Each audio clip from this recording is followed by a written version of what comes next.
Oh, yeah. Is it Saturday already? Have we made it through yet another week of Star Wars news? Maul Shadow Lord trailer and release date dropped this week.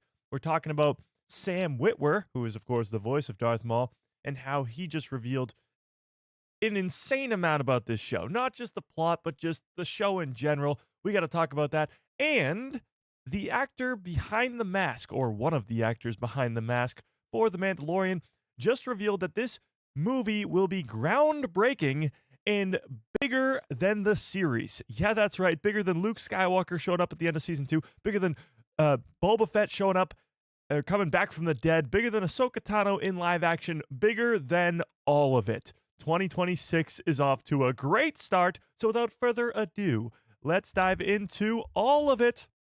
What's up, everybody? How's everybody doing on this fine Saturday afternoon? Oh, we got a fun one today. Of course, we got the Maul trailer on Thursday, and the release date being April 6th, with a 10-episode series, just 10 episodes, and only running for 5 weeks with 2 episodes every single week, from April 6th to the finale on May the 4th.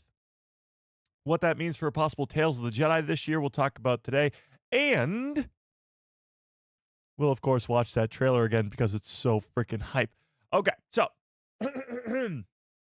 but before we get to any of that, let's start this stream the only way we know how, by saying hi to everybody in the chat. Shall we? First things first, if you are in the United States, stay safe, I guess. We are getting, if you're in this area, I guess, we are getting an insane amount of snow this weekend, depending on where you are in the country, I suppose. So, stay warm, stay safe. I got my blanket on right now. I got my, I'm trying to stay warm because it's freaking freezing right now. It says outside it's like 4 degrees and feels like -6. So it's -6 degrees out here. So it's like, really, really cold. So stay warm. Okay. Well, let's say hi to everybody in the chat. John, how we doing? Jedi Order in the building.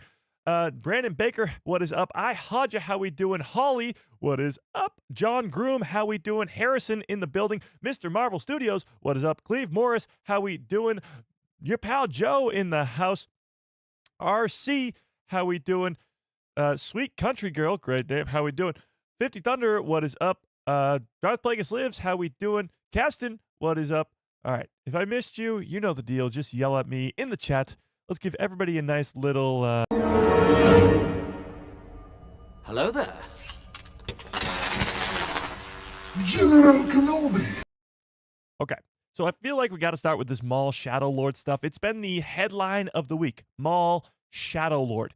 Not only did we get the official trailer and release dates, but we got confirmation of what's going down in this show from Sam Witwer himself. So we'll watch those interviews, and we will watch the trailer again. Should we just start the stream with the trailer? Should we just, get hyped up and start the stream with the trailer? I think we should. I mean, I'm making the executive decision to watch the trailer right now. And we might watch it like 10 times this live stream because it's that awesome. But we're just going to watch it, okay? Let's sound good, Chad? Good, because you guys don't really get you don't get a say. I'm in charge here. And I say we watch the trailer. Oh, that's the chat. Hang on. Say hi to yourselves, chat. Oh, wait. Say hi to yourselves, chat. And while you do that, I'm actually going to put up a poll. If you haven't smashed a freaking like in this stream, I don't know what the hell you're waiting for. Get on that. But let's put up a poll first. Are you excited for Maul Shadow Lord? Yes or no? Are you excited for Maul Shadow Lord? I have been seeing some people online, giving it a little crap, but that's, per usual when it comes to Star Wars. But I don't really get the hate for this series. I don't get it. Maybe I'm crazy. Maybe I'm crazy. Maybe I'm crazy. But let's watch the trailer. Okay. All right.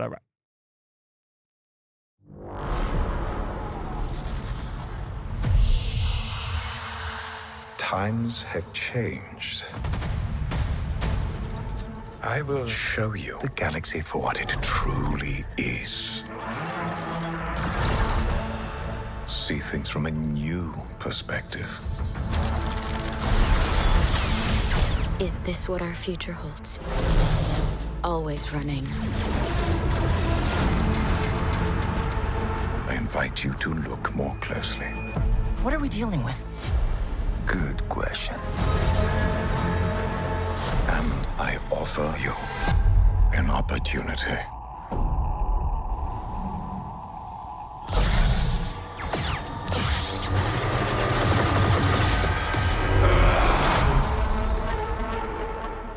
Maul.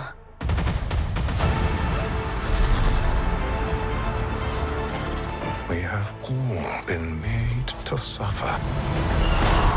We survive,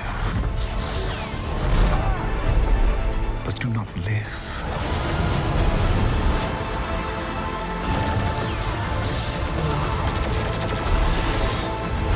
The Emperor wants you dead. Chains can be broken. Hang on! And empires can be shattered.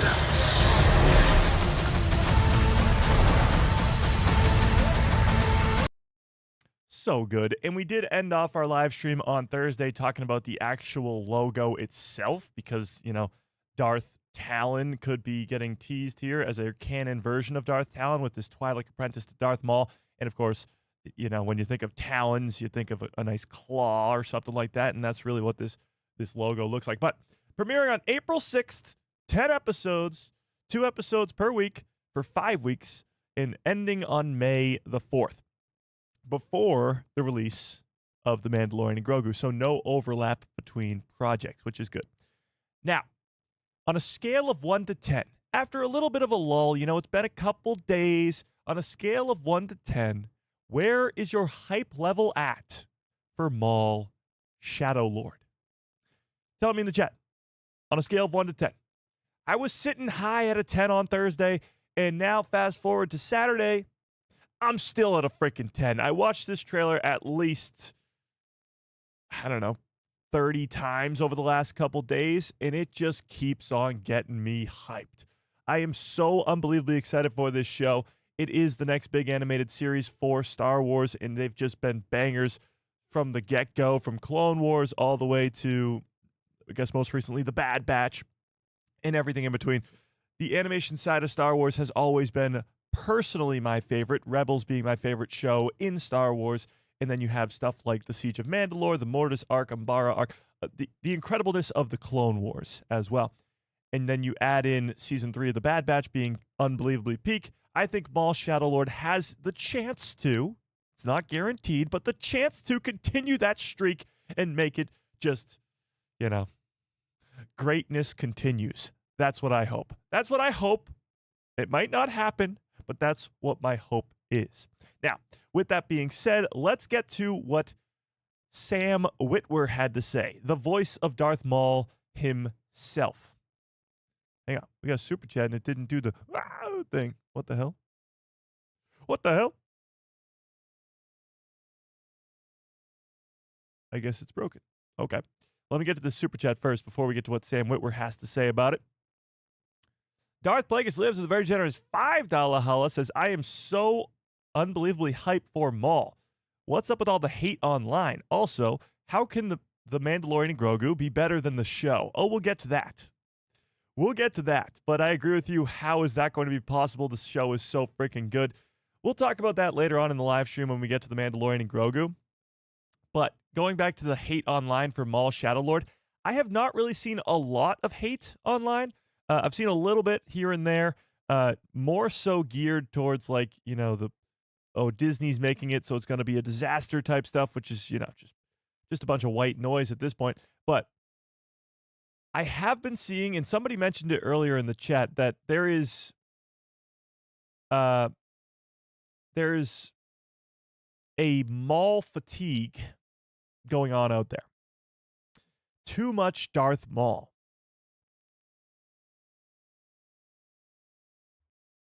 My first gut reaction to that is, what the hell are you talking about? The amount of Maul we've gotten since the character was created in 1999 is nothing compared to some other characters in the Star Wars timeline. Darth Maul, we've only got him in the Clone Wars for a couple of arcs, just a few. That's it. And then he's in Rebels. And he makes a cameo, a brief cameo in Solo, a Star Wars story. That's too much? That's oversaturation of Darth Maul? Are you kidding me? My top 3 characters in Star Wars are Anakin, Ahsoka, and Maul. In that order.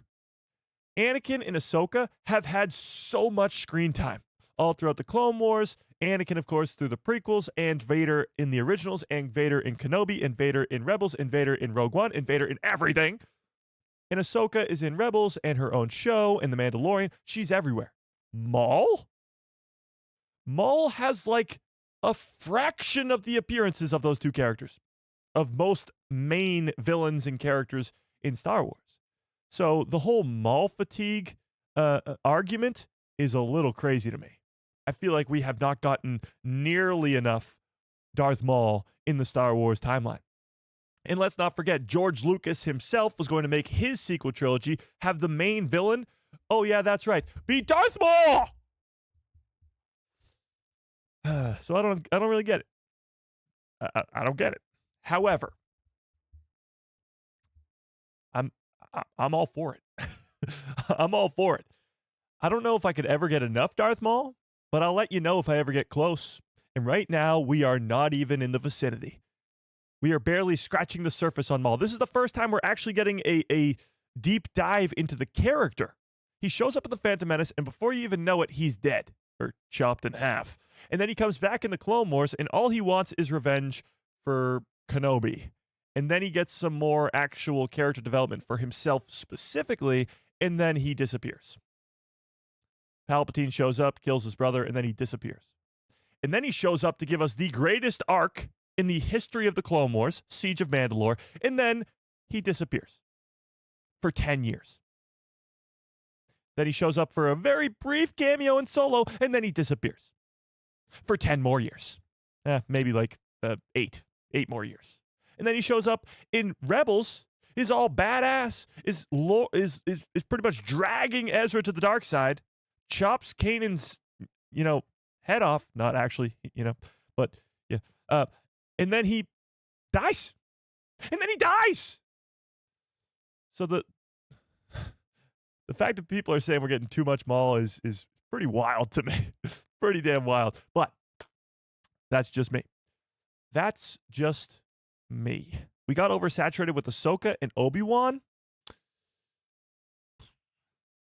Again, I don't think so. Obi-Wan specifically, the show should have been a movie.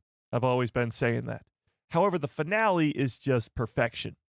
That rematch of the century, that fight should have happened and did happen in a very, very cool way. So, and Obi-Wan's a main character. Like, he's the master of Anakin, and Anakin is the main character. So I don't know about that. Yeah. And then Ahsoka, I could never get enough Ahsoka. All right, but that's just me. That's personally me. I could see how some other people would. It's a valid complaint. It is a valid complaint. Absolutely. Okay. Let's get to what Sam Witwer had to say, shall we? I got 2 interview clips from him, sort of saying very similar things. So let's take a look at this.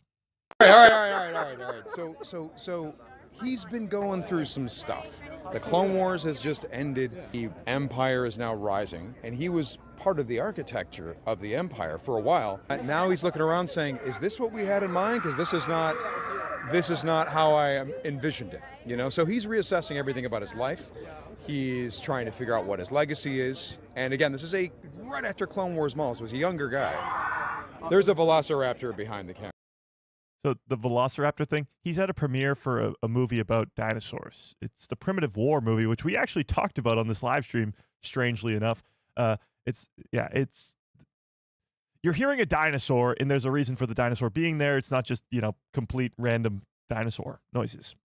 Jedi Knights, his sworn enemy, they're gone. How does he feel about that now that they're gone, now that they've won? Is that a good thing? Is it maybe bad? Who knows? And also, what wisdom does he have for the next generation? Because what is a master without an apprentice? We got a tease of in Solo, like what Maul was up to. Are we going to see more of leading up? This is a good, I want to say maybe 8-ish to 10-ish years before Solo. We're going to see some elements that lead into that for sure. You know, all of that is in play because that's what he's building toward. He's got some business interests he's got to put in order in this new empire. You know, there's some scores he has to settle before he can feel a little bit more at ease. He has this very diverse resume of Sith Lord and crime boss and wandering sage. And now master to a possible apprentice. We'll see. He's very, he's choosing his words wisely when he talks about this apprentice. The trailer teased that this girl is going to be Maul's apprentice, this Twi'lek girl, who we assume is going to be our canon version of Darth Talon. And that's what Sam Witwer is pretty much telling us here. But, I guess he hesitates, and he hesitates for a reason.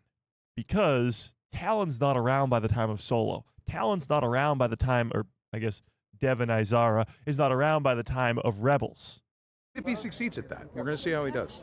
I'm rooting for him anyway. There's a little bit of us that roots for him because he's slightly less evil. That's the whole thing. When we talked about this, we're like, the Emperor is 10 out of 10 evil. Vader is 9.9 evil out of 10. Maul's an 8.5. Sith would look at him and say, this guy's got some flaws. The Jedi would look at him and say, those are the only good things about you, dude. Stick with that. Brad Rao did The Bad Batch. He did it extraordinarily well. Brilliant filmmaker, Brad Rao. Then you have Matt Miknovitz. He's our head writer. We're going to talk about Matt Miknovitz today. My God, are we in good hands?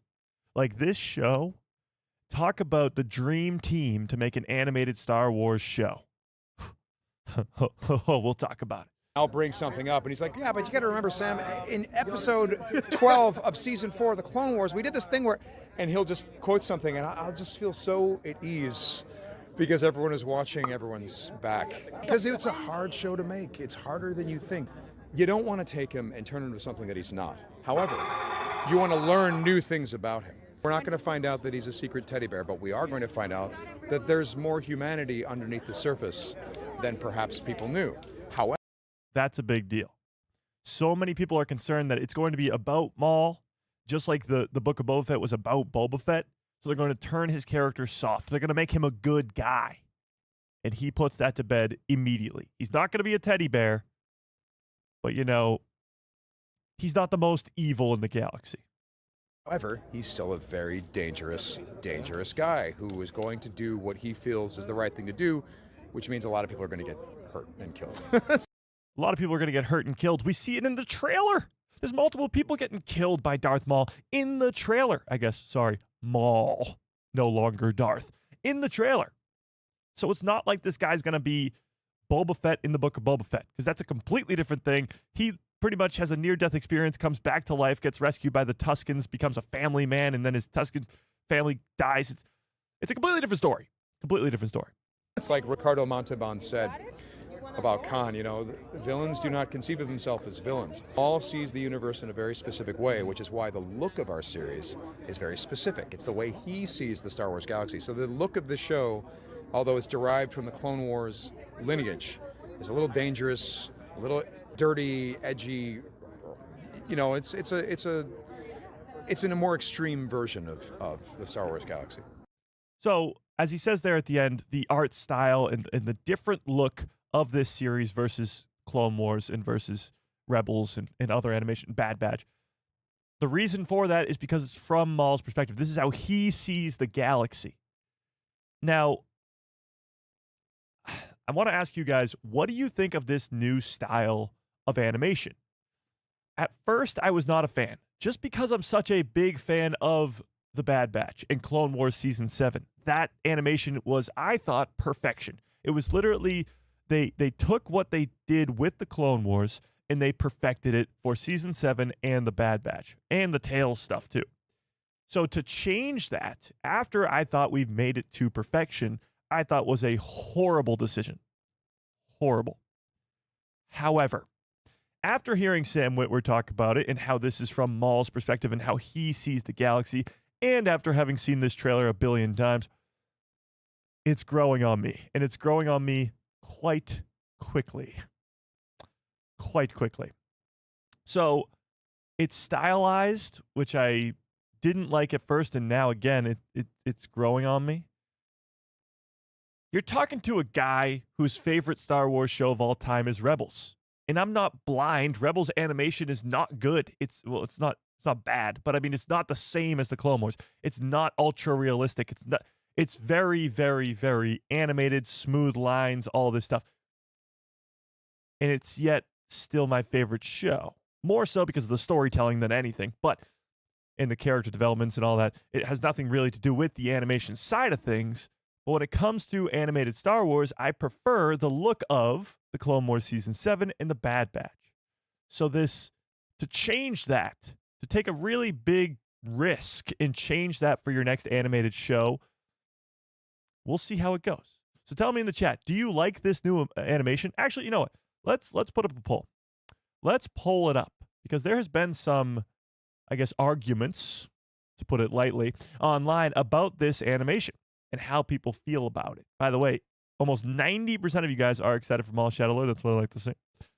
Are you a fan of this new animation for Maul?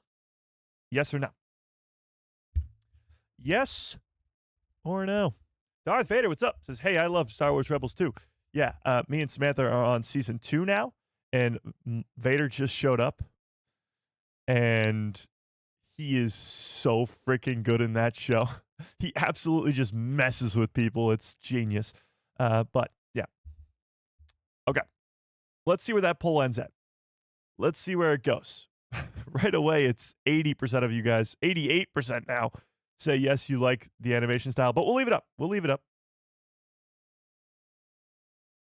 We shall leave it up. All right. Well, let's get to this other, or actually, let's go back here and go through this because it's a very long interview. So piece by piece here, piece by piece. He's been going through some stuff. The Clone Wars has just ended. The Empire is now rising, and he was part of the architecture of the Empire for a while. Now he's looking around saying, is this what we had in mind? Because this is not how I envisioned it, you know? So he's reassessing everything about his life. He's trying to figure out what his legacy is. And again, this is right after Clone Wars Maul, so he's a younger guy. Let's not forget to, in the trailer, the Inquisitors tell him that the Emperor wants him dead. So he wants the Emperor dead, because that's where we left him off in the Clone Wars, where he was trying to ask Ahsoka to join him to, help him accomplish that goal. He wants the Emperor dead. The Emperor wants him dead. That's not going to really make a good decade moving forward for Darth Maul.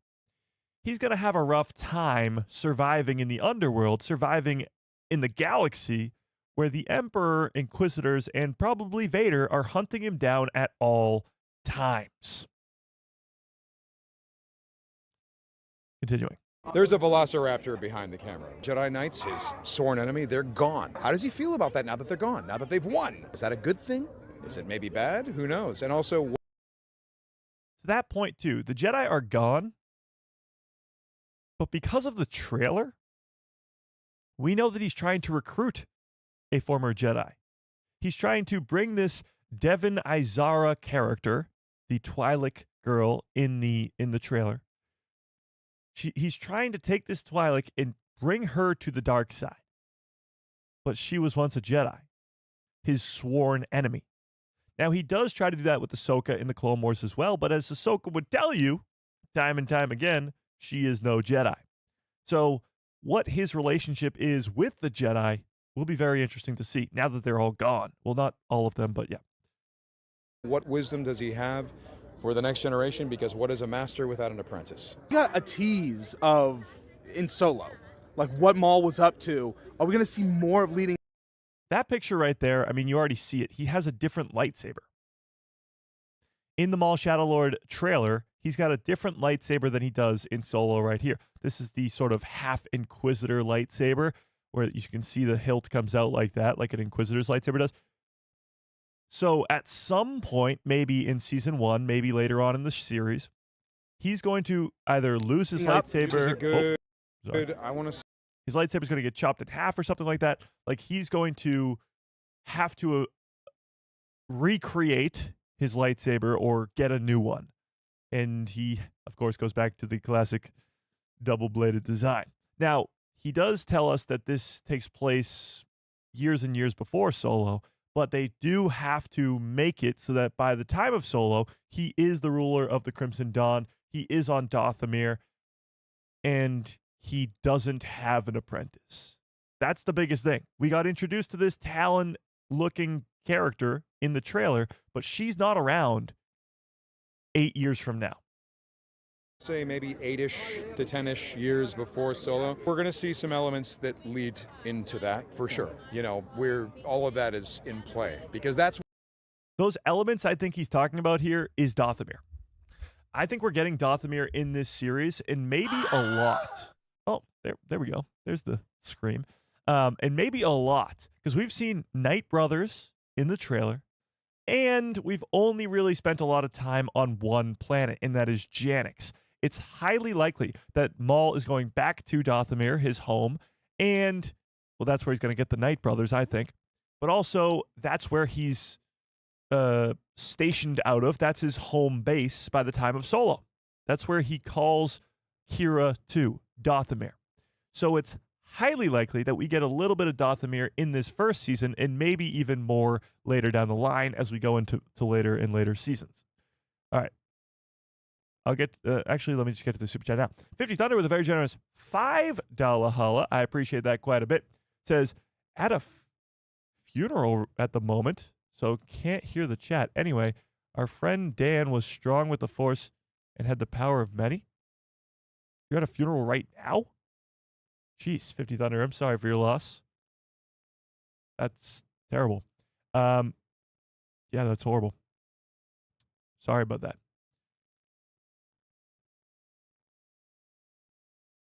Yeah, that's tough. That's tough.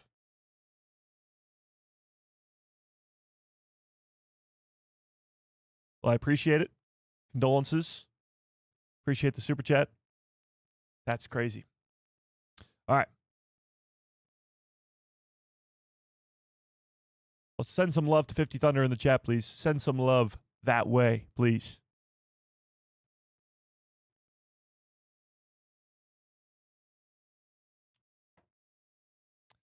We're here if you need you, 50 Thunder. If you need us. Sorry. We're here if you need us, 50 Thunder.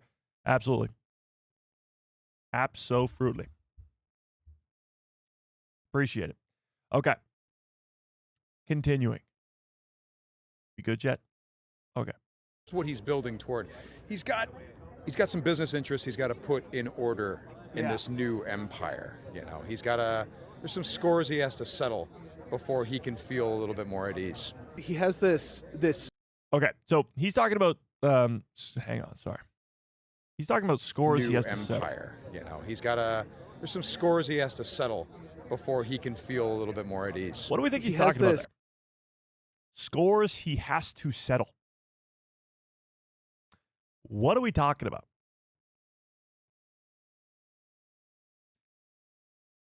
I mean, I guess he could be talking about Palpatine, but that score is not going to be settled. That's not going to happen. We only see Maul for a few seconds in Solo. What evidence is there that she wasn't still with Maul? I guess you're right, but he does call Kira to come be his apprentice. And if Maul, I know he's not a Sith anymore, but at least his teachings have always been that there can only be a master and an apprentice. Only two there can be, no more, no less. So if he's going to have Kira as his apprentice, then he's not going to... Talon's not going to be around anymore. And Talon's not around by the time of Rebels either, so at least we know for sure that she won't be around by that time. Maybe Talon goes to the Peridia Galaxy? I don't think so. If she's going to branch off from Maul, she's likely to go to the Outer Rim, not the Peridia Galaxy, because that would just be too many people being able to get to this place that's supposed to be extremely hard to get to. Ahsoka Season 1 emphasized one thing in particular, and that's it's really hard to go from one galaxy to another. Ezra and Thrawn used a Purgle. Ahsoka used the Purgle.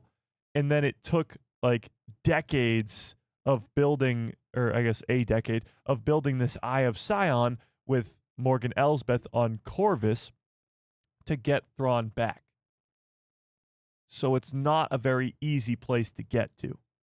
So I think just because some characters aren't around anymore, like Cal Kestis, or at least they're not in the original trilogy, Cal Kestis, Darth Talon, to explain where those characters are, you can't really just say Peridia because it's been explained to be a very difficult place to get to. Yeah. I think in Season 1, they're going to have an extremely different version of this character. Even as John points out, Talon is read in Legends. And yeah, her character is set way further into the future. However, they've brought over Legends characters to canon and changed them quite a bit. Thrawn, in particular, his canon version to his Legends version is like night and day. It's a very, very different character. They're both bad guys, so to speak, but the canon version has so much more to it. He's doing it all to protect his people, the whole Chiss ascendancy, all that stuff. It's not there in Legends. So I think the same is happening here with this Darth Talon character, where she is not going to be the exact same character that you know from Legends, but she'll be a canon version of said character. Yeah. Okay, continuing. This very diverse resume of Sith Lord and crime boss and wandering sage. And now master to a possible apprentice. We'll see if he succeeds at that. We're going to see how he does. Again, the way he phrases this, to a possible apprentice. We'll see if he succeeds at that. I think Season 1 is going to see him fail. The way he's phrasing this makes me think that he's definitely not going to have Maul succeed in getting an apprentice. He'll try. He'll try pretty damn hard.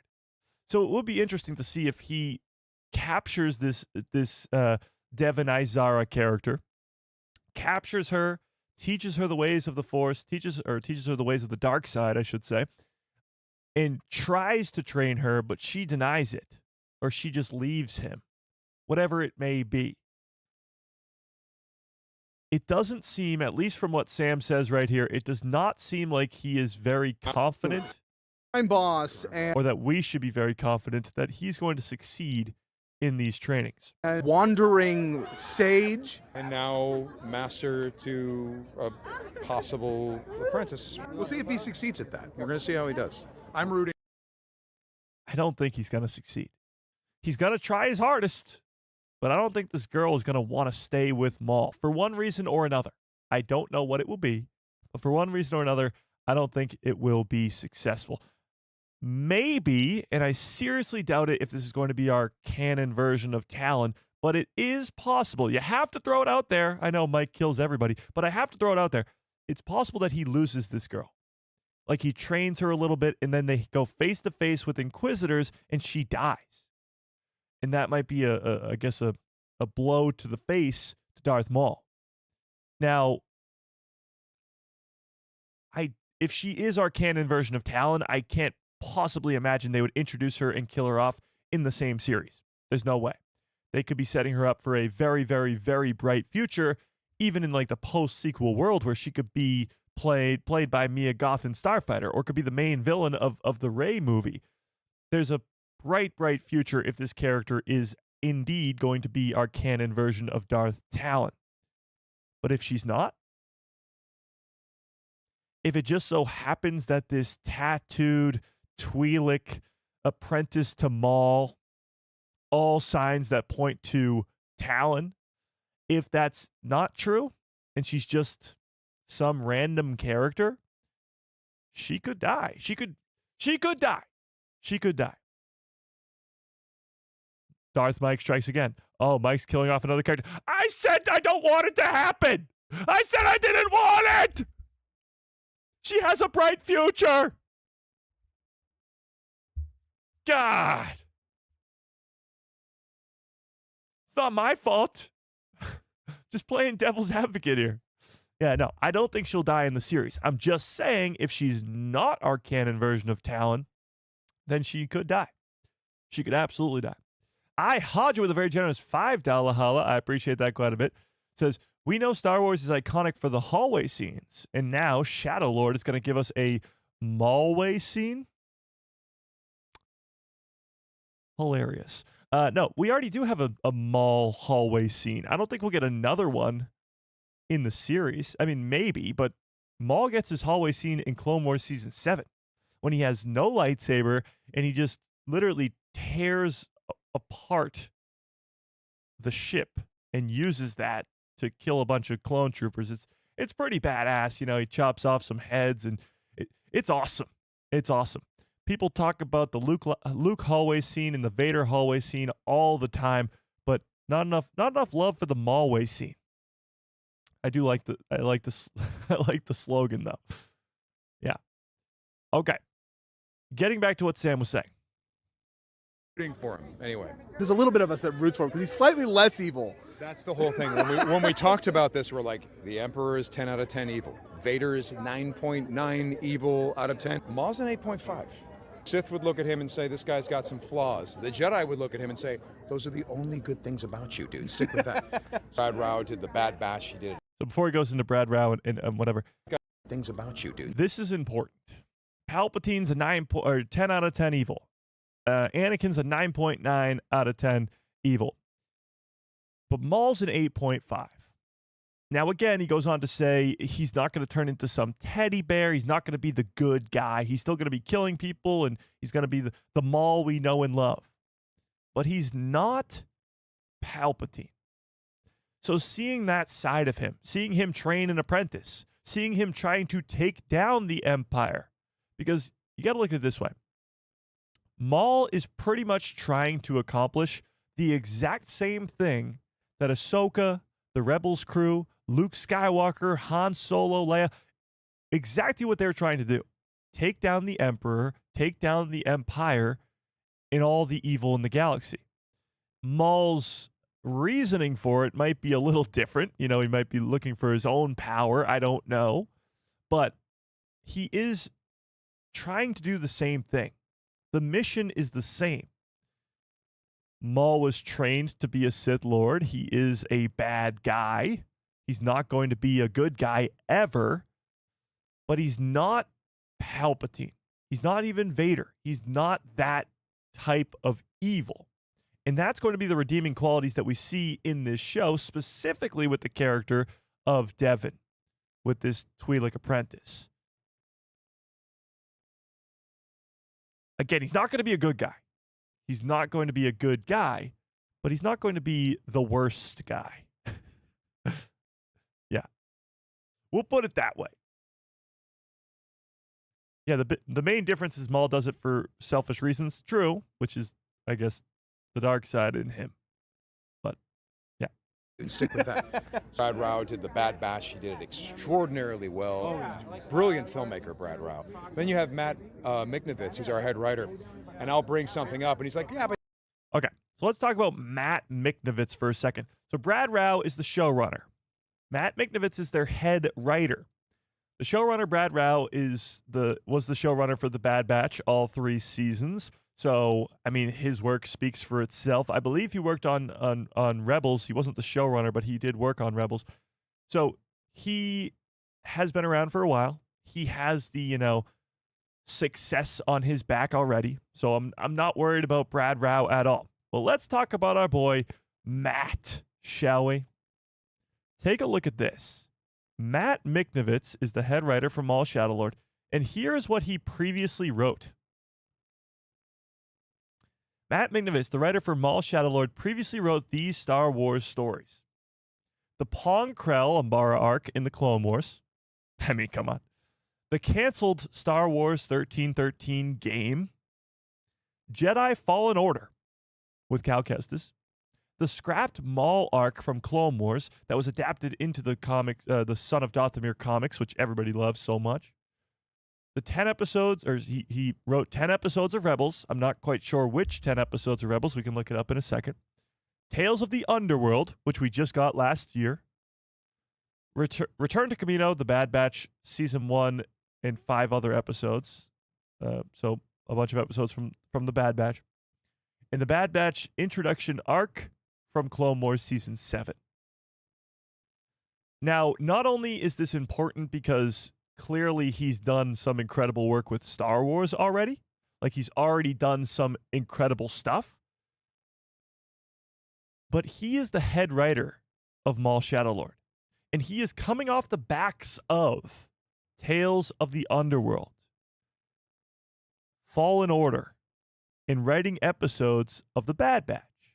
Now, I'm not going to sit here and tell you I think The Bad Batch are going to appear in Maul Shadow Lord because I don't think that's true.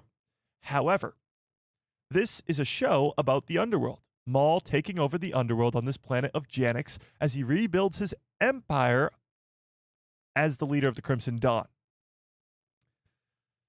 So Maul, Shadow Lord, being all about him taking over the Underworld, has the same head writer as the show that came out last year that was called, what again? Oh yeah, Tales of the Underworld. Maul was not in that show, but who was? Cad Bane and Asajj Ventress.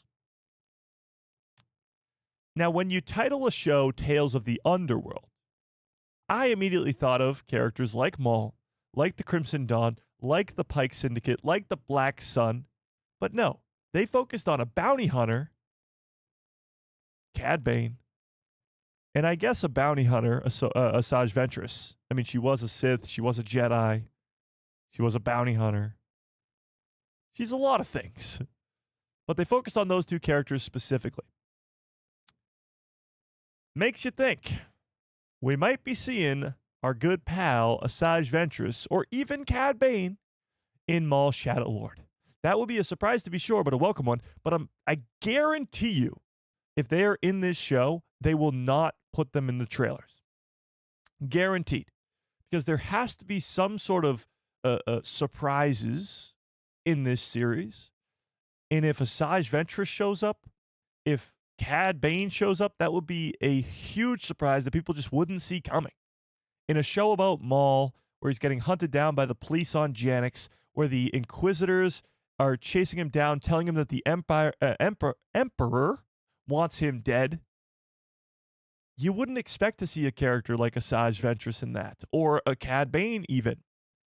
Unless maybe the Empire sends bounty hunters after him first, which would be pretty cool. I'd be down with that. But, having said that, do you think, with this being said, the guy who's the head writer for Maul Shadow Lord being the head writer of Tales of the Underworld, which came out last year, do you think that Asajj Ventress will be in Maul Shadow Lord? Yes or no? What do we think?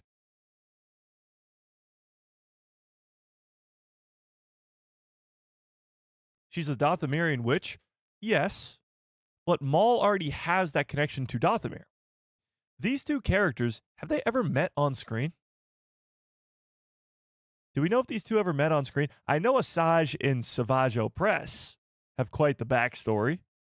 Trying to, kill Count Dooku. That was a whole thing. But have Asajj Ventress and Darth Maul ever actually met on screen?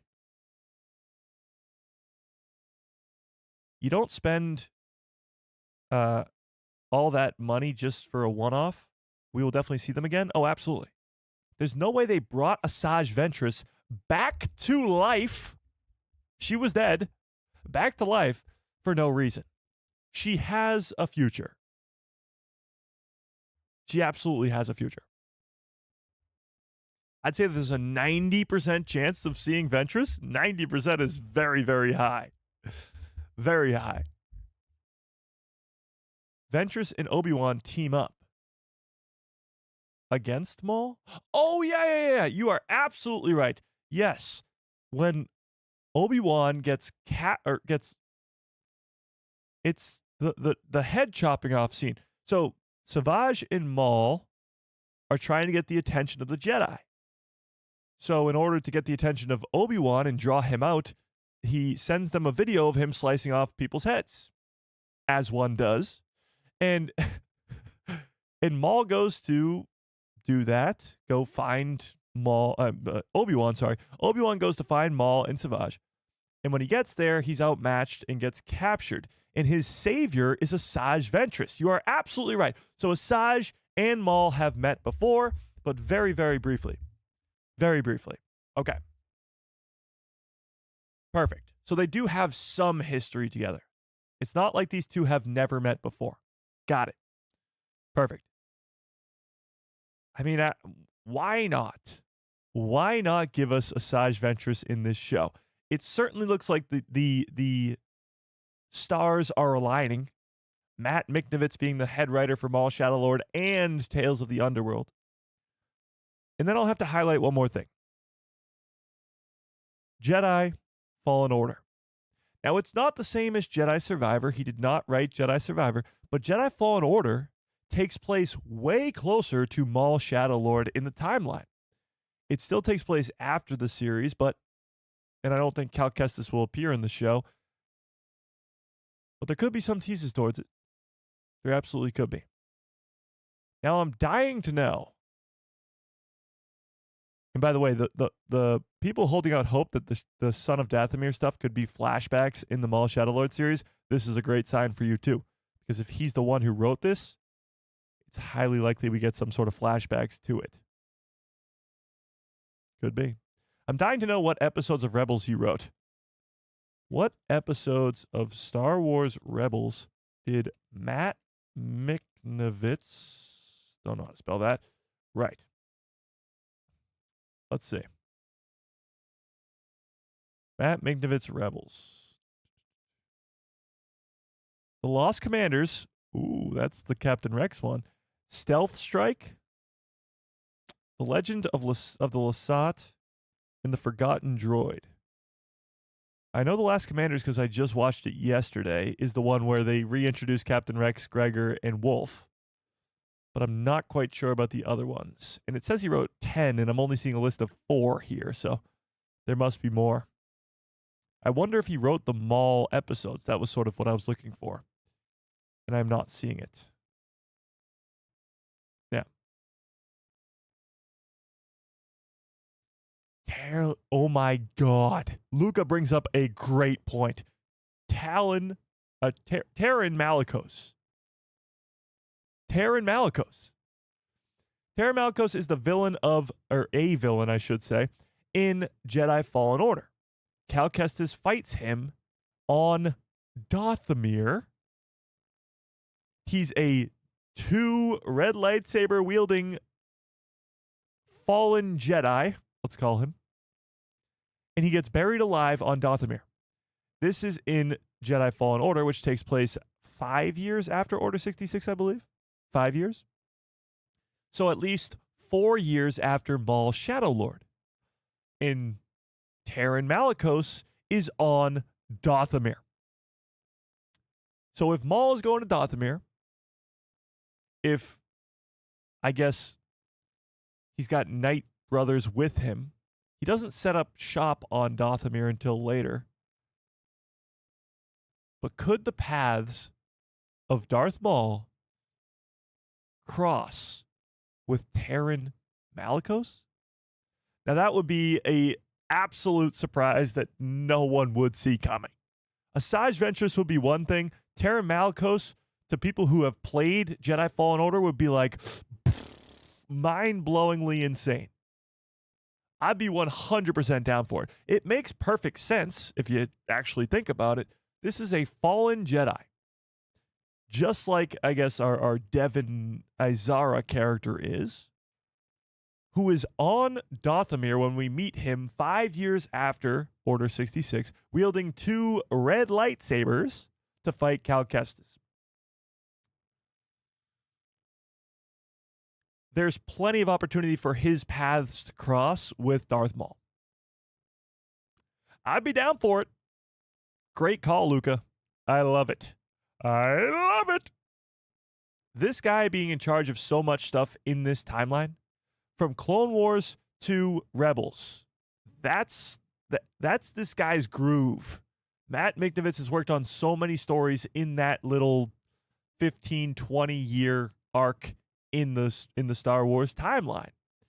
And that's smack dab in the middle, right where this Maul Shadow Lord show takes place.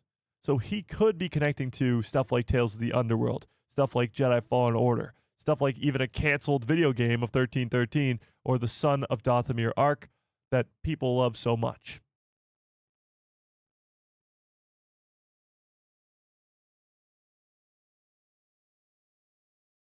Cool Maul behind you, Mike? Oh, yeah.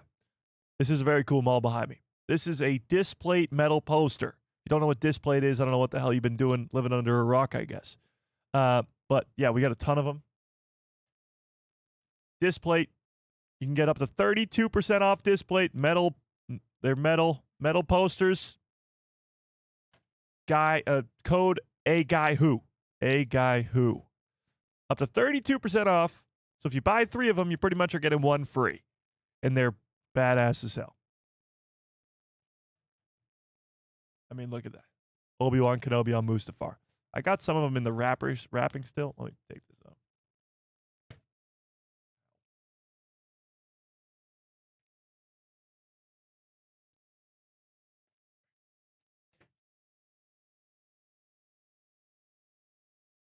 I mean, look at that. It's even like raised, so it's like, got the bumps on it, and it's really, really thin. It's metal. It's magnetic. That's how it hangs on the wall with magnets. Code A Guy Who. I got you guys a deal. 32% off is insane. So yeah, and if you don't want just Star Wars, now I feel like I'm pitching it to you guys, but I just don't want you guys to miss out on it. All right, check this out. And if you don't even want to get Star Wars has 1,800 different posters, by the way, so like you can choose through all that. But you can literally get anything. Lord of the Rings, Harry Potter, Jurassic World, DC, Marvel, Call of Duty, anything. Pixar, Game of Thrones. Oh. Peaky Blinders. Didn't know that. That's pretty cool. God of War, Borderlands. Literally anything. South Park. Anything you can imagine. SpongeBob, the Minions. Holy crap. And you can get up to 32% off with code A Guy Who. All right. I appreciate it. All right. And yeah, it'll help me out too, I suppose, in the long run, I guess. All right. But with that, I appreciate it. Let's get back to this. This guy being in charge, and Sam Witwer even calling him out for being the genius that he is huge for this show. Huge. How long does the code last for, Mike? I actually don't know. At least to the end of January. So, yeah. Indeed. I'm a guy who loves a good deal. Me too. Yeah. So you better believe that I'm using my own code to get a ton more of these posters. You best believe. Yeah. Can't pass up a good deal. All right. But having said that, Matt Micknovitz being in charge of this is huge. Huge. And could allow us to get connections to characters like Asajj Ventress, Cad Bane, and possibly, as Luca pointed out in the chat, Taron Malicos. Would be awesome. Okay, let's continue. But you got to remember, Sam, in episode 12 of season 4 of the Clone Wars, we did this thing where, and he'll just quote something, and I'll just feel so at ease because everyone is watching everyone's back. Because it's a hard show to make. It's harder than you think.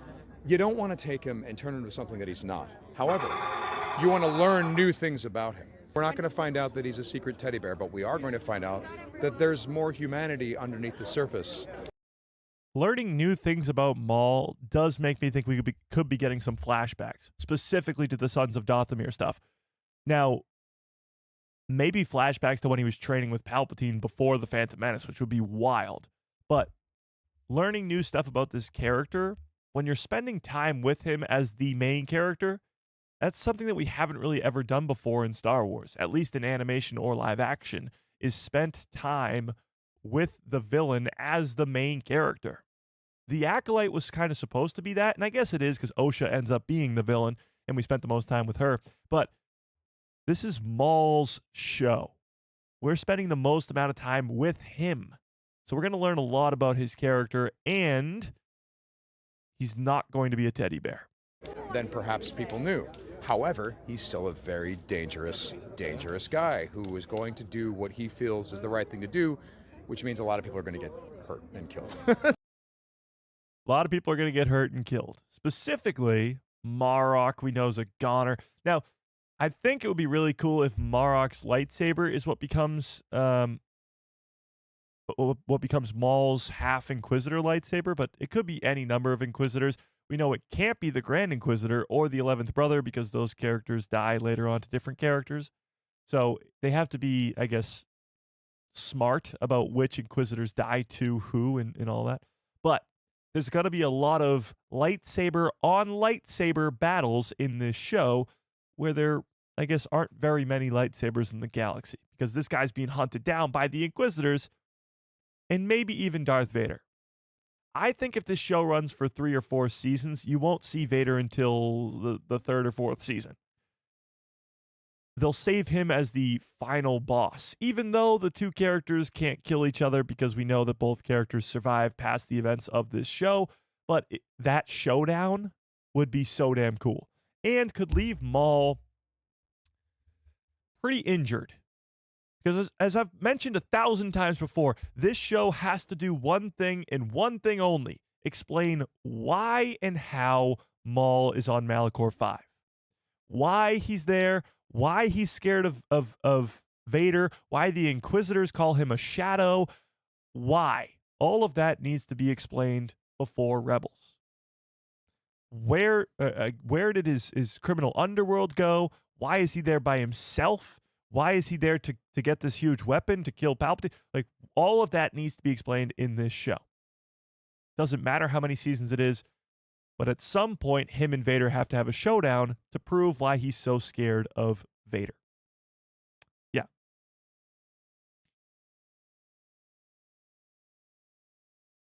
Yeah. Okay.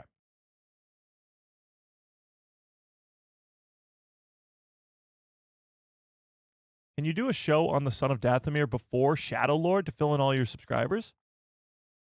We could do something like that. I don't really know how we would do it. Yeah, why not? I think the show will give us that story explained, but I guess in the off chance that it doesn't. Yeah. I could see Maul killing Marok and they bring him back to life with the Night Sister magic, so he's the inside man in the Inquisitors, which explains Marok in Ahsoka. Yeah, Marok's not a living being in Ahsoka. That's clearly shown by when he dies, all that smoke coming out of him. Or maybe he's living, but he's enhanced by the Night Sister magic? Yeah. Mike, can you discuss Marok and the other brothers turning into gas? Okay, yeah, let's talk about that for a second. We've seen 2 characters after they die, sort of turn or have this green gas or green smoke or green dust, whatever you want to call it, come out of their bodies. 2 characters. One being Marok in Ahsoka Season 1, when Ahsoka kills him in the forest on Cetos. He dies, and then this green smoke comes out of him. And that leads you to believe that there was Night Sister magic either keeping him alive or enhancing his abilities. One or the other. Because the only other character that we've seen that happen to, and correct me if I'm wrong, is Savage Opress. Because when when Palpatine comes to Mandalore in the Clone Wars and absolutely destroys Maul and his brother, he kills his brother. Savage dies. Spoiler alert, it happened like 15 years ago. But he dies. And when he dies, all this green smoke comes out of him. Night Sister magic.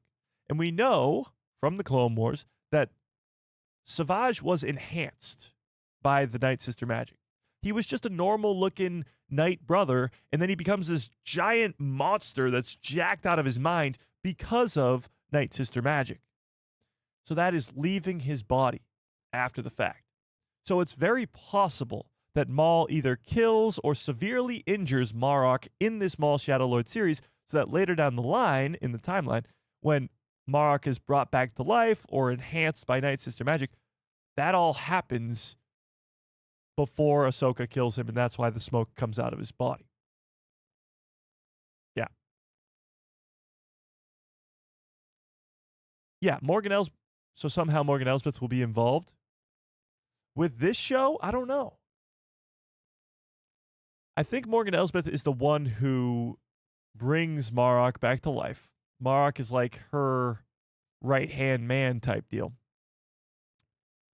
So, yes, I think Morgan Elsbeth will be the one who brings Marok back to life. But that doesn't necessarily mean that she's going to be involved in the show.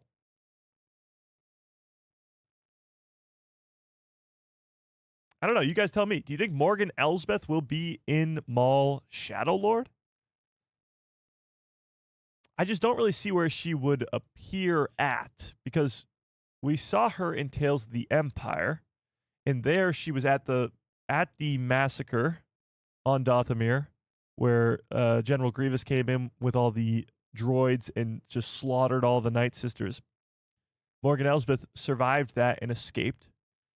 And then she goes to Corvus and starts working with Thrawn to make the TIE Defender project.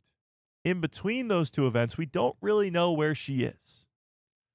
So I guess it's possible that she could appear in the show. I don't know. What do we think? So when did they bring Marok back? Because by the time of Ahsoka, there's no more Night Sisters except for 3. Yeah, Morgan Elsbeth has to be the one who brings him back, or at least uses Night Sisters, uses magic to enhance him. But I guess it depends on where Marok dies. Because if he just gets injured, then he wouldn't go to a Night Sister for help. But if he dies, I guess it depends on where he dies. Yeah. It is interesting questions, though, that we're asking, because this show kind of has to explain that. These are all open-ended questions that Dave Filoni himself set up with Ahsoka Season 1, knowing that they were going to make this Maul Shadow Lord series. Like, he's in charge over there. He knew that this was going to happen. So the same way that Tales of the Empire explained the relationship between Morgan Elsbeth and Thrawn and how Ahsoka Season 1 works, I think Maul Shadow Lord will give even more information to that to make it seem more fluid and make sense. Yeah. Mike, in the Tales of the Jedi series, the Inquisitor who dies by Ahsoka's hand doesn't disappear into green smoke. He's decapitated. His head deflates. He is lost. Wait, he also lost a hand from Vader. What's his species? I have no idea. Yeah, the 11th brother you're talking about? I don't know. I don't know his species, but yeah, I don't think he's enhanced by Night Sister magic. What if Marok and Galen Merrick are the same person? Galen's last name sounds familiar, and Marok is meant to be the first brother. The problem with that is, and I get it, everybody wants Starkiller to come into canon. I think they did that on purpose. Because when you look at Starkiller's mask, hang on, Starkiller. When you look at Starkiller's mask, it is pretty similar to Marok's. Now, obviously, there's a big difference because they don't want it to look the exact same. But when you look at these two characters, mask with sort of the lines coming down the front of it, same thing, mask with the lines coming down the front of it. They're never going to give us a canon version of Starkiller. Never, ever, ever, ever. Not only is he too powerful, but he's Vader's apprentice. And right now, the timeline in between the originals and the prequels is way too filled out to even include something like that. So I think the name in general is just going to be the nod that these two characters, it's like calling Starkiller Base. You're just naming a character something similar so that it's a nod to the fans, because you're never going to get Starkiller in canon. He's too powerful to be kept alive. He literally kills Luke, Obi-Wan, Han Solo, Chewie. He kills all of them in the game, so it's like impossible to have him be in canon at all. Yeah.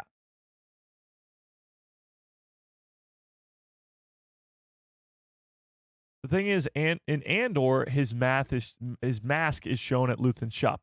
Again, just a fun little Easter egg to nod to fans that this character is cool and exists, but he's not a canon character.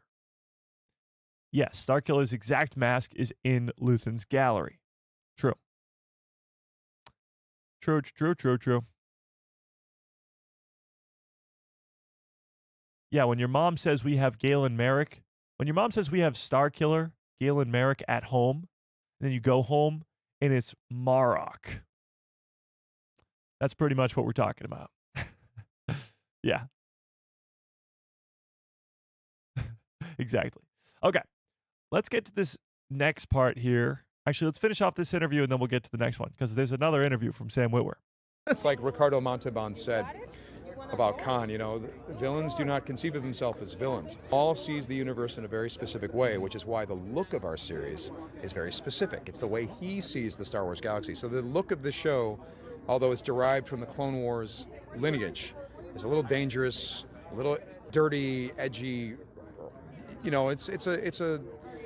It's in a more extreme version of.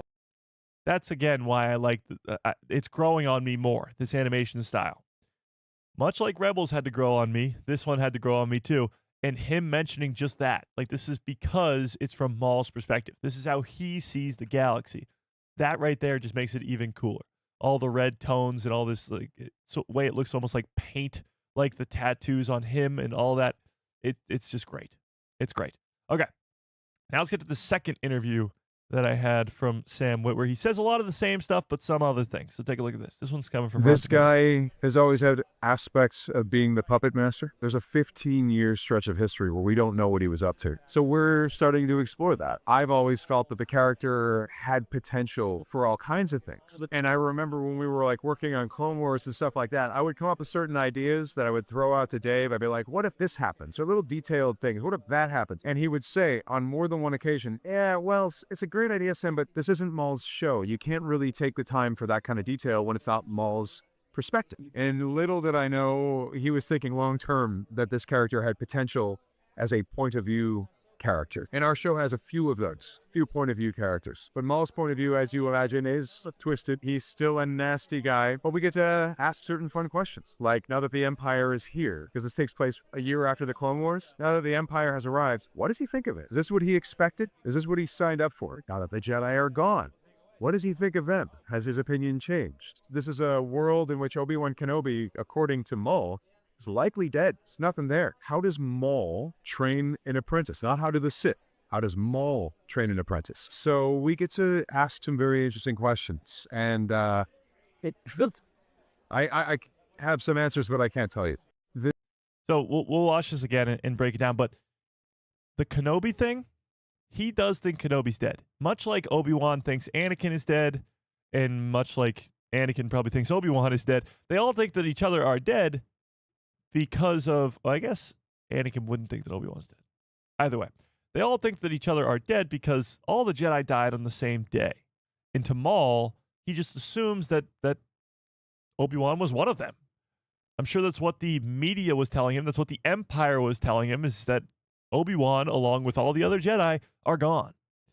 So he's not looking for revenge on Obi-Wan because he thinks he's dead.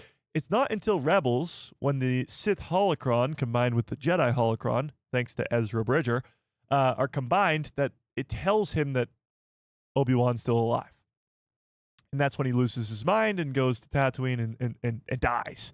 But let's watch this again. This guy has always had aspects of being the puppet master. There's a 15-year stretch of history where we don't know what he was up to. So we're starting to explore that. I've always felt that the character had potential for all kinds of things. And I remember when we were like working on Clone Wars and stuff like that, I would come up with certain ideas that I would throw out to Dave. I'd be like, what if this happens? Or little detailed things. What if that happens? And he would say on more than one occasion, yeah, well, it's a great idea, Sam, but this isn't Maul's show. You can't really take the time for that kind of detail when it's not Maul's perspective. And little did I know he was thinking long term that this character had potential as a point of view character. And our show has a few of those, few point of view characters. But Maul's So, saying that too, that there's a few point of view characters here, the other likely one is Devon Izara, and getting to see her perspective. So you're getting Maul's perspective of the galaxy and how he perceives the Empire, how he perceives the Inquisitors and the police on Janix. But now you're getting the perspective of a girl, a surviving Padawan with her master, seemingly, in this post-Jedi world. You'll not just get to see her perspective on early days post-Jedi, but you'll also get to see her perspective on Maul, how she views the character initially and how it grows from there. So it's not just going to be from Maul's perspective, but also from Devon's as well. point of view, as you imagine, is twisted. He's still a nasty guy, but we get to ask certain fun questions. Like, now that the Empire is here, because this takes place a year after the Clone Wars, now that the Empire has arrived, what does he think of it? Is this what he expected? Is this what he signed up for? Now that the Jedi are gone, what does he think of them? Has his opinion changed? This is a world in which Obi-Wan Kenobi, according to Maul, is likely dead. There's nothing there. How does Maul train an apprentice? Not how do the Sith. How does Maul train an apprentice? That's a very interesting concept. How does Maul train an apprentice? Not the Sith. It's been made very clear, obviously dropping the Darth name, that he is no longer a Sith Lord. But how would he train somebody?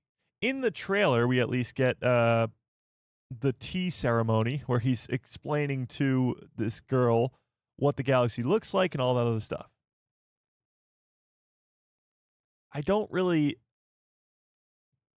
know how he would train somebody differently from the Sith, but when we've seen training scenes in Star Wars, the majority of them come from a Jedi master and apprentice. Luke and Yoda, Luke and Grogu, a lot of stuff with Obi-Wan and Anakin training sequences, and I guess not really training sequences, but Qui-Gon and Obi-Wan. The majority of master and apprentice relationships we see in Star Wars are from the Jedi perspective. You've seen a little bit of it from the other side, just glimpses of it with Palpatine and Vader in the comics mostly. But for the most part, it's been Jedi, master, and apprentice. To see it from the Sith perspective, and not just from the Sith perspective, but from a former Sith, Maul, how is he going to train an apprentice? That is something that I'm very, very intrigued and excited to see, because it's not something we've ever seen before in Star Wars, and it's something that is so interesting that it might change the way we look at the character of Maul, or even the Sith in general, because his only experience, I guess, of being trained is from Palpatine. So what does he take from that, and what does he take away from that? Because I'm sure a lot of Palpatine's training was torture and force lightning and not very good. It's a Sith training. But how does Maul do it differently? So we get to ask some very interesting questions, and I have some answers, but I can't tell you. Dang it. Can't tell us the answers. Okay. But those are the two Sam Witwer interviews. Does give us a lot. Talking about training this apprentice, confirms all that, and the likelihood of seeing some other familiar faces. Maybe Ventress, maybe Terra Malkos, maybe Morgan Elsbeth, and definitely Vader, but probably not until later on in the series, if I were to guess. Having said that, I do want to show you guys this because it's freaking awesome. This is a fan-made poster. It's also in the thumbnail today. Take a look at this. So pretty awesome. Streaming April 6th. Maul badass as ever. I love the lightsaber design. So the left side here is his original lightsaber from the Phantom Menace. The right side, actually, do we know where he gets this right side? Do we know where Maul gets the right side of his lightsaber from? I can't remember if we even know. And then, of course, you have, and she looks a little bit more red here, but Devon Izara off to the left, this Twi'lek apprentice, or hopefully apprentice to Darth Maul. Yeah. At some point, he's going to lose this lightsaber, or it's going to be destroyed, or whatever, and he has to recreate a lightsaber with half of it being an Inquisitor's lightsaber, and that's where we see him in Solo. But that's still 8 years from now. Like, that's still a ways away. Yeah. Okay. But with that being said, let's watch the trailer one more time because I just want to. And then we got to switch our gears a little bit over to the Mandalorian and Grogu because I got some pretty crazy stuff to talk about when it comes to the Mandalorian and Grogu. And we'll talk about that for a while, and then we'll, of course, come back to Maul Shadow Lord. So let's watch the trailer one more time, because why not? I want to get hyped up again. Let's do it.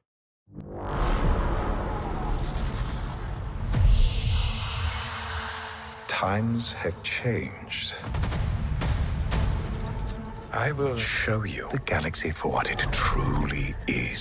Like, that's him talking to the girl. While we watch this, can I get some good cups, follow orders in the chat, please? Bum, bum.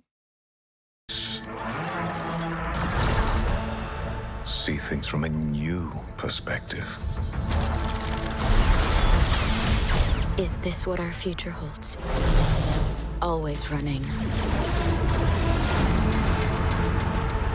I invite you to look more closely. What are we dealing with? Good question. And I offer you an opportunity.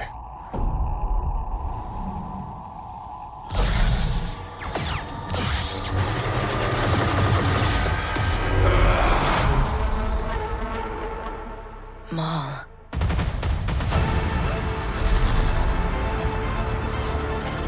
We have all been made to suffer.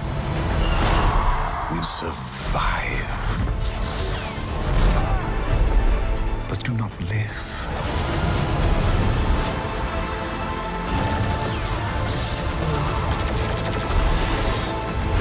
The Emperor wants you dead. Chains can be broken. Hang on! And empires can be shattered.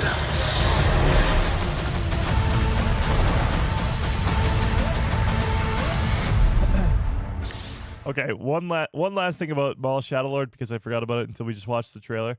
But Sam Witwer posted something about it. Posted something specifically about Star Killer. Take a look at this. Sam Witwer posted this himself. In 2008, my best friend got to play best friends got to play best friends. In 2026, we do it again. So his best friend, David Collins, played Proxy in, of course, his droid, Starkiller's droid, in the Force Unleashed games. And now, in Maul Shadow Lord, according to Sam Witwer, David Collins is playing Spybot. The only problem with this is best friends play best friends, and they get to do it again. Maul's got a best friend? Who the hell is this Spybot character? Now, in the trailer, I don't believe we see anybody of that sort. Let's see. I don't think we see Maul having a best friend anywhere in here. Most of the time when we see him... changed. I will show you the galaxy for what it truly is. See things from Is this what our future holds? Always running. I invite you to look more closely. What are we dealing with? Hang on. Is that just... Look more closely. That's half his lightsaber. Look at this. The other half of his lightsaber is not there. That's odd. That's strange. Okay, he might be putting his lightsaber together in this scene, which would be wild. What are we dealing with? Good question. And I offer you an opportunity. So here he's, of course, alone. Now, my only guess would be,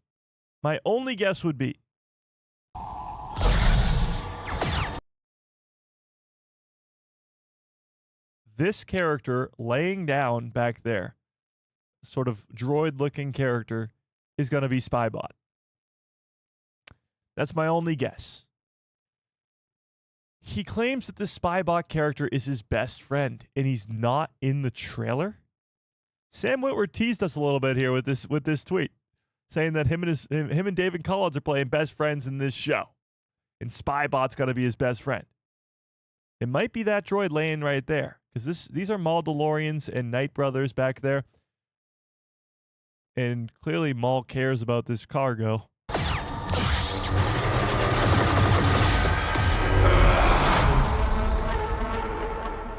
Maul. Yeah.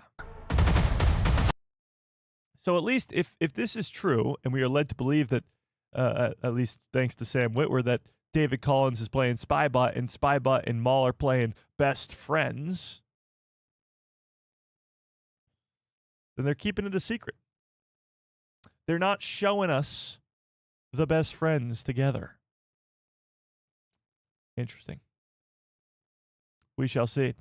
That girl who becomes Darth Talon recognizes /knows/seems to know who Darth Maul is. True. Was she a former Jedi? And what was her name before she becomes Darth Talon? Well, right now we don't know her name. Her name is not Darth Talon. It's Devon Izara. And how did she know Maul? I don't really know. I guess I don't know. Yeah. Maybe because Maul was a bad guy and just people of the Jedi Order knew that?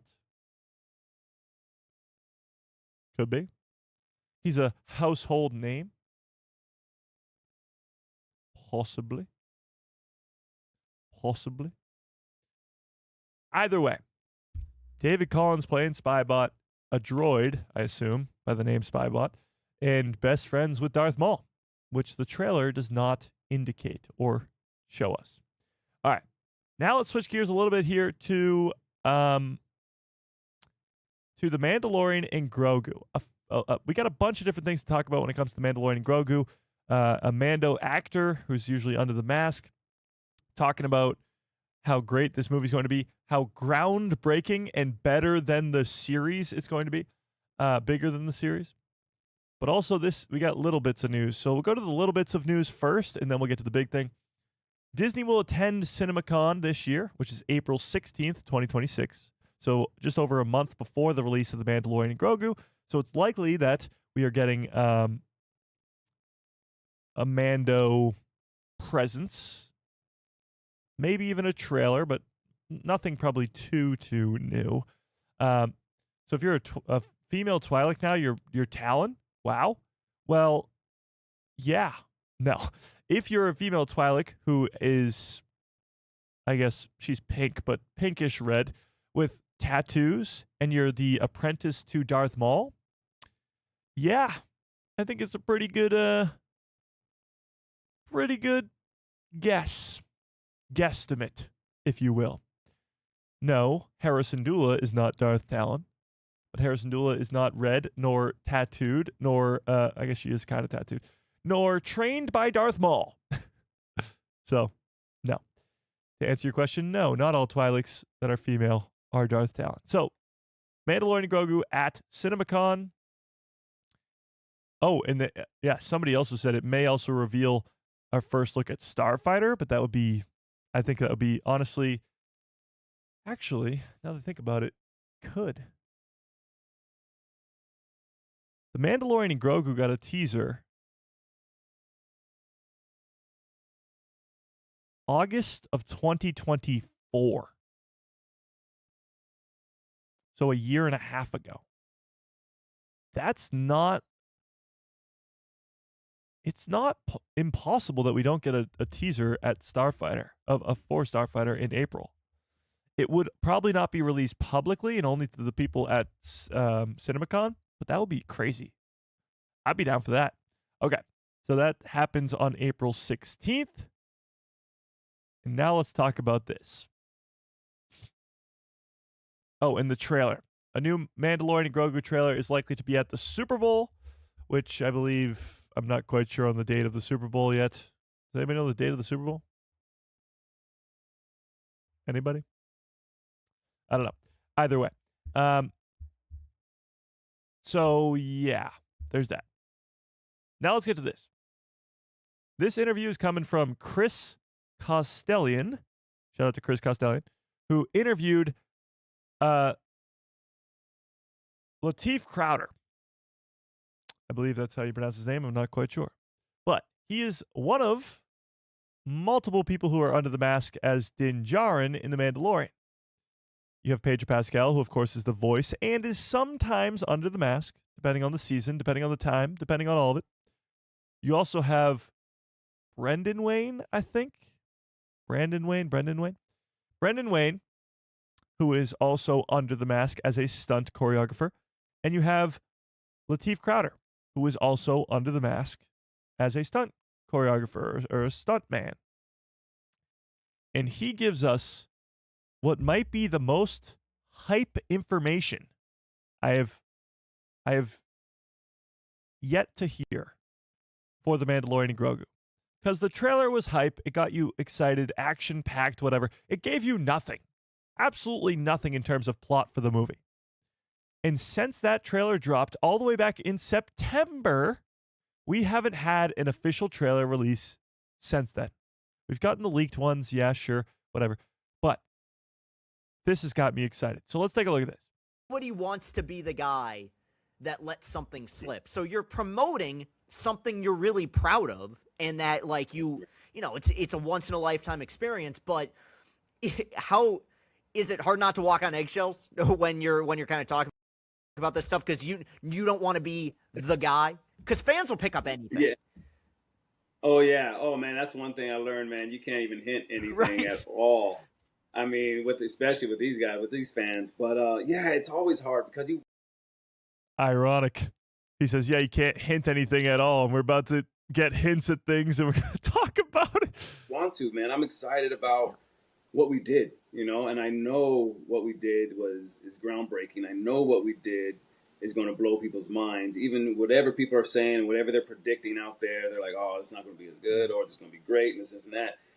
I know what it's going to be, you know? And so that's always, it's pretty hard, but at the same time, I don't want people to actually know to exactly, you know, I don't want to give away too much. You know, I want everyone to be surprised, and, you know, and what we did, we all did. It all came together so well. It was a lot of work, I'll say that, you know, especially, you know, as far as my job. It was one thing I will give away. And I'm not saying, you know, there's a lot of great action on this, a lot of big action, a lot bigger than the series, you know. So hopefully people will be very proud of that and very happy with the action, because man, I gave it my all, you know, for sure. So I'd be very disappointed if people didn't like the action. For sure. Bigger than the series. Now, I don't know about you guys, but I watched The Mandalorian and Grogu. I watched The Mandalorian, the first 3 seasons. Pretty action-packed. Pretty big time. Luke Skywalker showing up, saving the day, slicing and dicing some dark troopers. Boba Fett coming back from the dead and absolutely smashing helmets of stormtroopers. Some incredible action sequences. A battle for Mandalore. Stormtroopers versus Mandalorians, jetpacking around. Incredible lightsaber duels with the Darksaber. Incredible action sequences all around. Bigger than the show. Let's rewind again. Let's listen to him one more time. Part of it, the promotional part, I would always, spoilers, and don't want to be the. And what we did, we all did. It all came together so well. It was a lot of work, I'll say that. Especially, as far as my job, it was one thing I will give away, and I'm not saying, Right. There's a lot of great action. Hang on. I believe he says it before this. I'll say this: the crew, every single one of them can tell you something about the Star Wars universe. Every single one of them is knowledgeable about Star Wars. Every single one of them is the biggest fan, bigger than me, Yeah. and bigger than the other. Everybody. You can reference. You can ask for. I need a reference on what kind of gun that Trandoshans had, and somebody, this camera guy, will let you know. What it is. Trandoshans. Did somebody say Trandoshans? Oh no. Oh no. Not the Trandoshans. Damn it. But after a while, I think we've been together for 7 or 8 years now, and on this last movie, we're all family. We all know each other now. Whatever I need to do for my job, I can go to the props guy and be like, hey, I need this weapon to be a little bit smaller for my hand or a little bit bigger for this way. Or I can go to, the set deck and be like, oh, I need some, breakaway tables here. I need some breakaway pillars or whatever it is here. We all kind of have a nice relationship now to where it's comfortable now. We can go to each other and it's nobody has a bigger job than the other. That's every department is Experience, but how is it hard not to walk on eggshells when you're kind of talking about this stuff because you don't want to be the guy because fans will pick up anything. Yeah. Oh yeah. Oh man, that's one thing I learned, man. You can't even hint anything at all. I mean, especially with these guys, with these fans. But it's always hard because you want to, man. I'm excited about what we did, and I know what we did is groundbreaking. I know what we did is groundbreaking. Now, this is coming from a few weeks back, or maybe even a month or two ago. We were talking about how Brandon Wayne was the other stunt coordinator or stunt choreographer, stunt guy under the mask for Din Djarin. Him and Lateef go sort of hand in hand. They're a dynamic duo. Brandon Wayne was on Explore the Force podcast. Shout out to Explore the Force. Love those guys over there. And he was asked to describe the Mandalorian and Grogu in a word, and I believe his words were franchise changing. So one stunt guy says franchise changing. The other one says this is groundbreaking and better than the series. More action-packed and bigger than the series. Bigger than Luke Skywalker showing up. Bigger than Boba Fett smashing helmets. Bigger than all of it. Now, granted, you just assume that if you're going from a TV show to a movie, that the movie's supposed to be bigger and better. Sure. But that's not what we've been learning from plot leaks and all this other stuff for The Mandalorian and Grogu. Nothing has been bigger than Luke Skywalker. Nothing has been bigger than Boba Fett or Ahsoka Tano or Bo-Katan or any of that. Nothing has been bigger than the siege of, I guess not the siege of Mandalore, but the retaking of Mandalore, the Battle of Mandalore in Season 3. Nothing of the plot that we know of for The Mandalorian and Grogu has teased any sort of anything close to that. Because we don't know it. We don't know what the plot of this movie is. We don't know who's going to show up, who's not going to show up, who the main villain is, is Thrawn going to be there, is Thrawn not going to be there. And even if he's not, then who are the villains? We don't know. Will there be an opening crawl? Will there not be an opening crawl? There is so little information about The Mandalorian and Grogu, and we are now 4 months away. Less than 4 months away.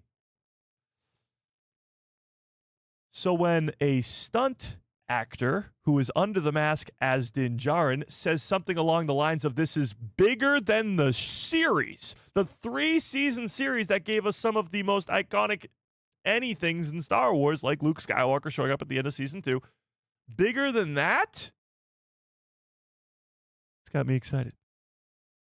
It's got me really, really excited. So with that being said, on a scale of 1 to 10, how excited are you for the Mandalorian and Grogu movie?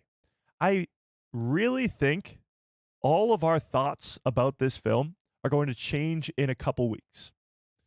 And by a couple weeks, I mean when the Super Bowl rolls around and we get a new trailer, I think that trailer is going to have a massive reveal of a character or a plot or something that will make the internet lose their minds, that will kickstart this hype train before the Mandalorian and Grogu movie comes out in May. Something has to happen. Because right now, I'm excited for the Mandalorian and Grogu. I am. But I'm not as excited as I am for Maul Shadow Lord. I'm not as excited as I am for Ahsoka Season 2. I'm just not. And the reasoning for that is because we know next to nothing about this movie. Now, maybe, just maybe, the movie goes in like that. All question marks. And it's not until you watch the movie and you see all the groundbreaking, enormous, franchise-changing things that happen. Franchise-changing. You don't throw those words around lightly. Franchise-changing is adding Grogu to the mix in Season 1, Episode 1. Franchise-changing is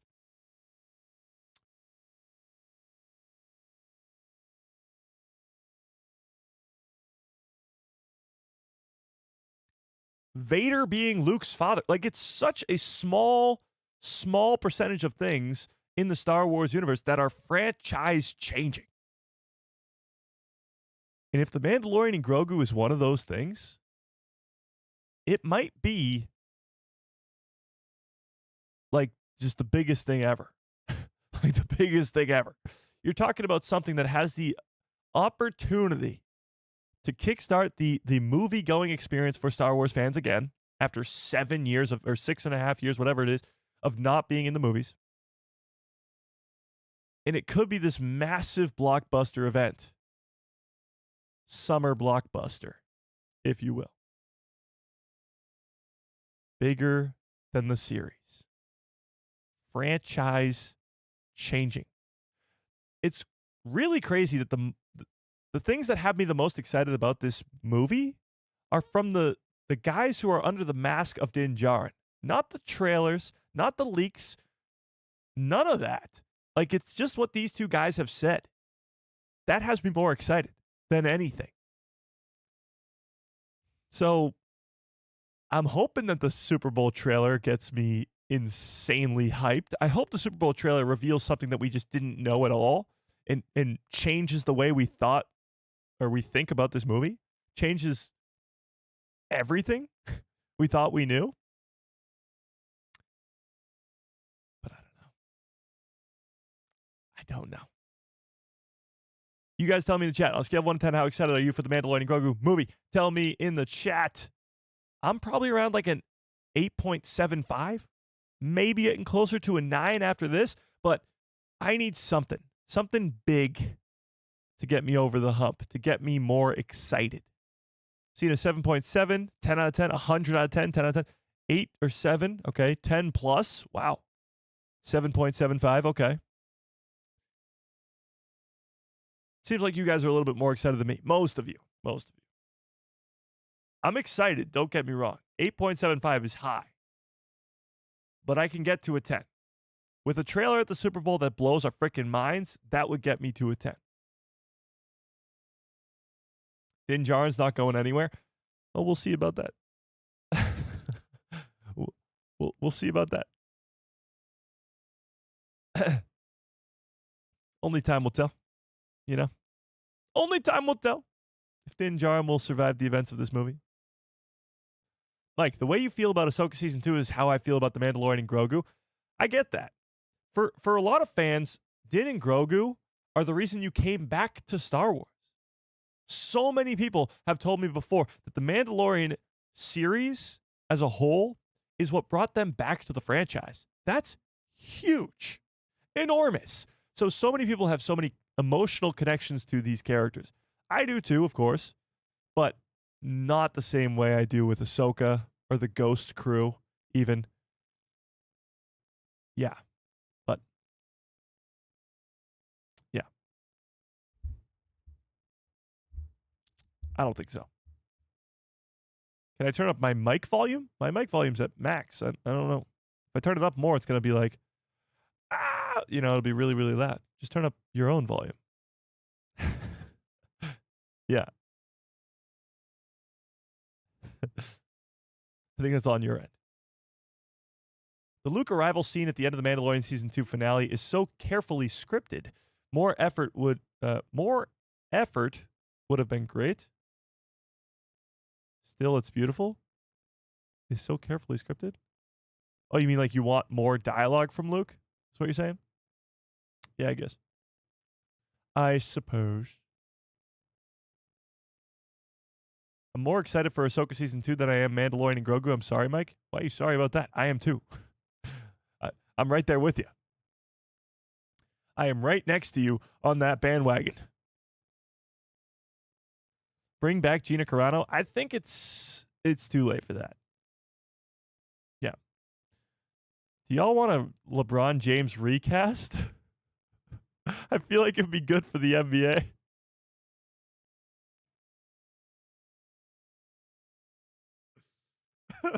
Manning film with the chat of the day. Yes. We desperately need a LeBron James recast.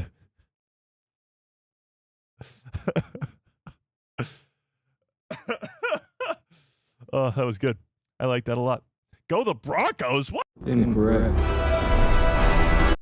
Now that's just crazy talk. Okay. I don't know why that got me so good. But franchise changing, bigger than the series, groundbreaking. Everything that these actors are saying about The Mandalorian and Grogu has me so much more excited than the actual trailers. And that's a problem, but also a good thing in some ways. Because this trailer at the Super Bowl could be enormous. Not just for us fans, but for, I guess, the normie population who are hopefully going to go see this movie as well. But I guess we'll have to wait and see. A couple more weeks until the Super Bowl happens, until this trailer does indeed drop. And then I guess all will be revealed if we are, getting what we hoped and dreamed of. Only time will tell. Huh.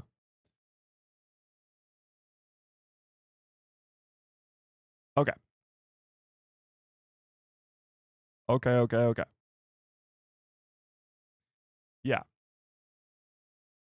So that was the Mandalorian and Grogu stuff. Mandalorian and Grogu stuff. It'll be at CinemaCon on April 16th. Maybe even a Starfighter tease, which would be wild. And we are getting a trailer, or supposed to be getting a trailer, at the Super Bowl. Oh, we did get this from whoops. Expect a lot of these over the next coming months. These little 11 to the 15 to 30 second little snippets from Maul Shadow Lord like this.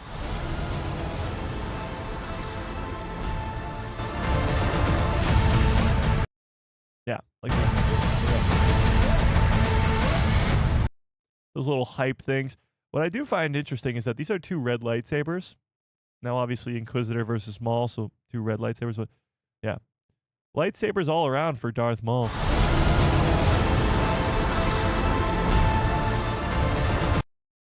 Fill in the blank. Ain't no party like a blank party. Ain't no party like a people who love Star Wars party. How do you like that? Okay.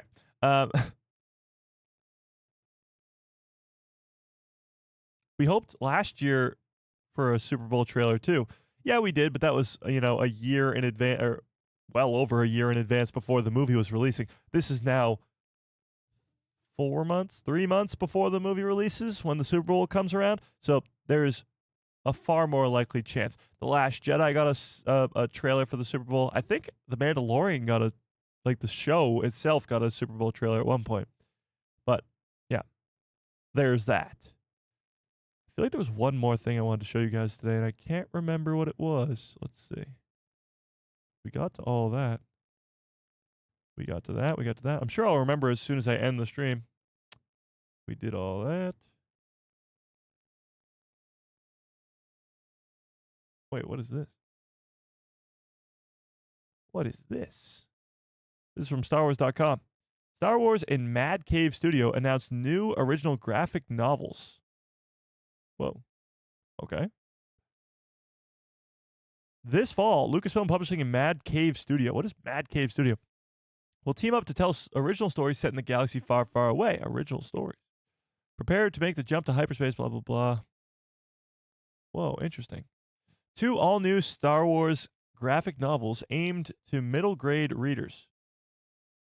I could be a middle-grade reader. The first story brings together the beloved smuggler and scoundrel following Han Solo and Chewbacca on the hunt for Jabba the Hutt's bounty. So, like, right before, I guess, A New Hope. Then return to Tatooine for a new tale of Luke and his best friend Biggs Darklighter taking on the legendary Beggar's Canyon. Wow. So these are 2 stories that take place like right before the events, or I guess, yeah, sort of right before the events of A New Hope. This is almost a sequel to the Solo movie right here. Han Solo and Chewbacca. Is that Jackson? Boba Fett. I'm not too sure who those 2 are over there. And that is that Forlome? I think that's Forlome. Yeah, that's Jackson. That's definitely Jackson. It is Jackson. That's awesome. Okay. And then, yeah, taking on Beggar's Canyon. Biggs, Luke Skywalker. There you go. Okay, sorry. But with that being said, I do have to get on out of here. If you have not smashed a freaking like on this stream yet, go do that. Again, if you are in the United States and in the areas that's getting a lot of snow this weekend, stay warm, stay safe. I'm definitely staying warm right now. I got like 3 blankets on because it's freaking cold. But stay warm, stay safe, and yeah, smash a freaking like in this stream while you're at it. Okay, but with that being said, may the Force be with you. Always. Who broke my hyperspace?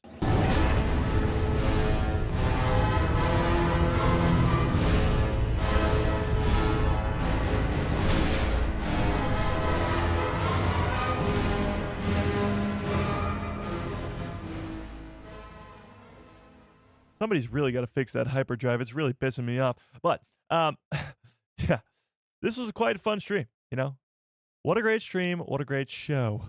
Maul Shadow Lord just continues to get me hyped up. Sam Witwer talking about it gets me even more excited. And Mandalorian and Grogu. Hopefully getting a trailer in a couple weeks. We just keep getting one step closer to greatness. 2026 has already been off to an insane start. It's wild that it's almost the end of January already, but still, we got a ton of great Star Wars content ahead. So if you have not yet already, hit that subscribe, hit the bell. You know the deal. All right. But until next time, have a great rest of your evening, great rest of your lives, and good night, everybody.